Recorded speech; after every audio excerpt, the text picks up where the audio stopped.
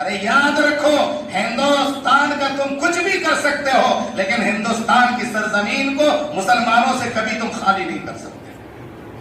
یہ ولیوں کا ملک رہا ہے، یہ رشی منش کا یہ ملک رہا ہے، یہ ولیوں کے راستے سے، خانقاہی راستے سے ہمارے ہندوستان کے اندر اسلام بھی آیا، جنگجو بھی آئے، حاکم بھی آئے، حکومتیں بھی آئیں، اور آج تک یہ خانقاہیں زندہ ہیں اور آج بھی یہ مدرسے زندہ ہیں۔ ارے یہ مدرسے ہمارے اسلام کے قلعے ہیں، ہمارے اسلام کے چھاونیاں ہیں۔ جب تک یہ مدرسے قائم رہیں گے، جب تک یہ چپاتی ٹوپی والے، یہ ملاؤں کی جماعت ہندوستان کے اندر کام کرتی رہے گی، یہ جماعت جب تک باقی رہے گی، کوئی مائی کا لال ہندوستان کی سرزمین کو اپنے یہ مسلمانوں کے اور اسلام کے چاہنے والوں سے خالی نہیں کرا سکتے انشاءاللہ۔